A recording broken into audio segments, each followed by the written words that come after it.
Well, this is slightly inconvenient. I seem to be completely incapable of moving, and any second some cactus is gonna come flying up this bubble vader. All I wanted was a bit of cactus from my farm, and everything was going great until I fell into it. Anyways, welcome back to another episode of Scarworld, Good Times with Scars, Patreon SMP server. The last episode, I built a huge sorting system for all of our items in the Venator, and today, I need to construct the single largest room inside my Venator Star Destroyer mega base, the reactor room. So I just got wind from Discord that one of the members said that they're going to be inactive for a while and that people are free to use their gunpowder farm, which is exactly the kind of thing I need. Before, I was having to buy all my gunpowder because if there's one thing I'm not doing on a large multiplayer server, it's building a creeper farm. I'm just going to get one shulker box full so that there's plenty left for other players, and it's not like I'm going to run out that quickly either. Also, this is an old clip. I have no idea if you can still take gunpowder from the farm here or not, but maybe. In between videos, I sorted out the rest of my items from various parts of my base and got them all stashed in their respective sorting modules. I was left with about half a level of chests open for sorting stuff later on, but I also chose not to sort certain types of items. These items being most food, plants, workstation blocks, and all the colors of dye, concrete, glass, wool, and terracotta. I have another plan for these groups of items. I want to add a few multi-item sorting modules underneath all the basic item sorters if there is room above my sugarcane farm. If there isn't room there, I'll stick them somewhere else, but either way, I'll have all the colors of glass and dye and so forth sorted in one area with the multi-item sorters. But that's a project for a different video. On a completely unrelated note, I have managed to sell out my golden carrots at my shop again. So I've gone ahead and marked out where various rooms and hallways will be, using floating dirt lines to sort of give myself an idea of where I'll be building. Before I make the giant reactor room, I want to make part of the hallway system in this area of the Venator, so that I know that I won't be conflicting with future areas when I go to make the reactor.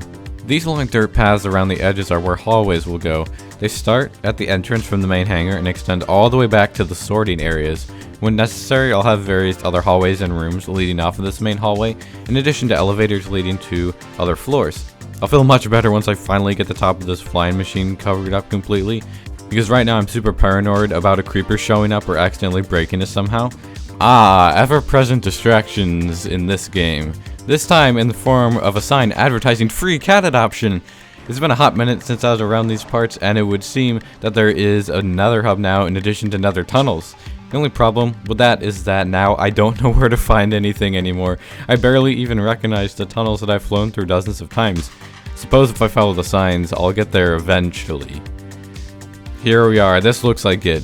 Judging by the giant cats here, I think it's safe to say this is probably the adoption center. Let's see, donations, sure I'll leave a donation. Okay, I probably need some fish and a name tag and a lead. Let's go see where the cats are. I'd really like to find a black cat.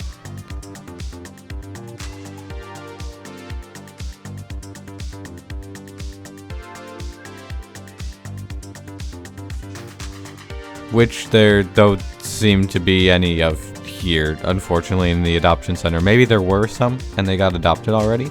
But I did just find a lot of black cats in the breeding area, but that doesn't help me because I can't breed them. I guess I'll just leave a request to reserve a black cat over here, and we'll check back next episode to see if our cat has been obtained. It's a bit disappointing, I was really hoping to get one today. Ooh, a wither skull. I just arrived at the community wither skeleton farm and I wasn't planning to record or anything, but then I noticed that many of the skeletons were wearing pumpkins. Yep, I'm recording this on Halloween. Last year, I captured several skeletons and zombies with pumpkin and jack-o'-lantern heads, and this year I'm going to get wither skeletons with jack-o'-lantern heads and various things. I did not plan on this in the slightest, but I cannot resist nabbing some of the spooky boys. I should be able to just remove them from the killing chamber with the boat without too much trouble. Ow, okay, I should probably put my chest plate on, since I have to sit in the boat with them. Yes, I got the first one out of the farm, now to park it in the corner out of the way. This first wither skeleton is great, but I want one more to add to my collection. A wither skeleton wearing a jack-o'-lantern. These are considerably rarer, but I've already seen a couple, so I'm going to try the same tactic with the boat to capture one. Let's go, I got one in the boat. You, my friend, are going to be coming with me. Probably to end up sitting in the detention block of the Venator. But hey, it's fine, don't worry about it, it's all good. Not sure if these guys will despawn since they're wearing something, but I'm not going to take any chances. I can only get naturally spawned mobs like this one day of the year. The only problem is getting them back to my base at this point. The Wither Skeleton farm is not exactly close to my portal, so I'm going to have to let them follow me all the way back.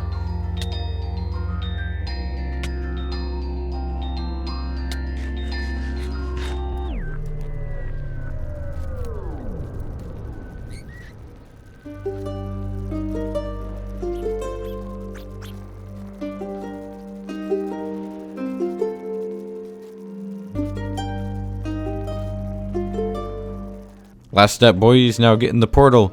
Yes, they're through. Perfect. Spooky wither skeletons weren't the only thing I got out of my visit to the wither skeleton farm. In fact, I also got around 15 wither skulls, which is what I originally went there for. I really need a few more beacons for mining so I don't have to move around my current ones whenever I want to mine somewhere new. But that means I have to kill the wither a few times. I'd say this has got to be the easiest way to kill the wither yourself without cheesing it under bedrock in the end. I could do the cheese if I wanted to, but this is way more fun for me. Anyways, now I can make another beacon. I have no idea if I had this the whole time and I just never went into F3, but I just realized I've got a witch hat. Turns out it's an Optifine thing like the Santa hat around Christmas. Now I just wish I could wear this thing all the time, it's super cool. My first mining expedition with my new beacon was quite a success. I just found a little bit of ore while mining, you know, not too much, just a bit.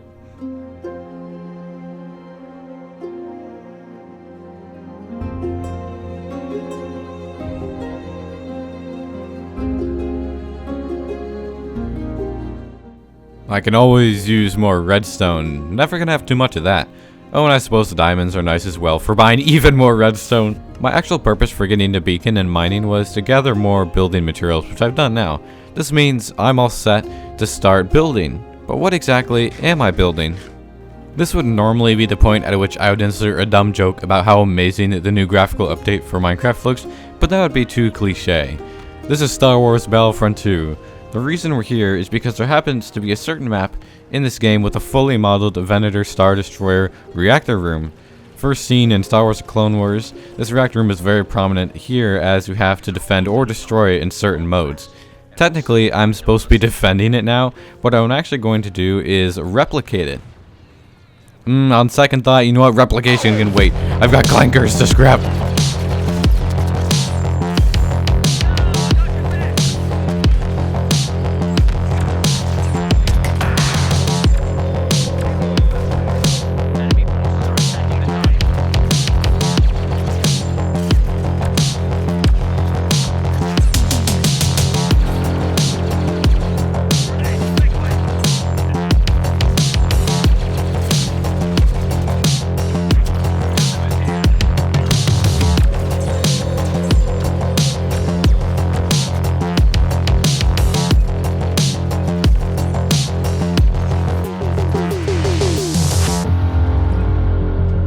I vaguely thought about putting random funny clips from this game on my second channel from time to time. Maybe I'll actually have to do that for once.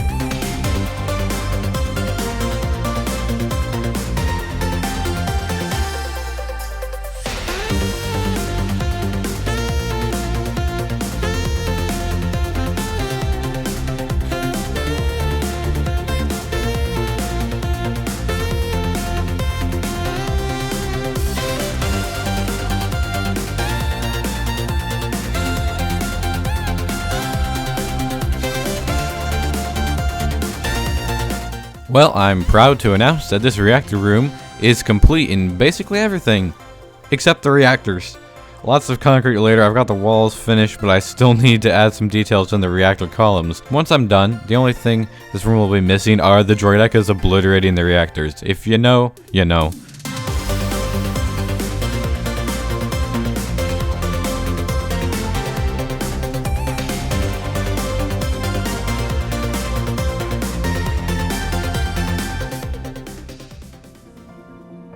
Wow, this place looks really cool with shaders. Especially shaders that don't make everything pitch black the second you go inside. The reactor room is all done now, and you can let me know what you think down in the comments, but I'd say it looks pretty good. I think my favorite part of it is the ambient illumination of that platform in the middle from the hole in the ceiling for the beacon beam. You can also do some really cool stuff with glowing ink on signs to make some cool lights. If you guys enjoyed this episode of Scarworld, then be sure to drop a like and hit that subscribe button down below. If you want to play on the server for yourself, all you have to do is join Good Times for Scar's Patreon. A schematic of my Venator Star Destroyer, minus the interior for now, is available on my Patreon in addition to a Nuclear Age and Beyond Mod Pack SMP server. Hope you guys have a good rest of your day. Thanks for watching. I've been Sbeev, and I'll see you in the next video or live stream. Bye!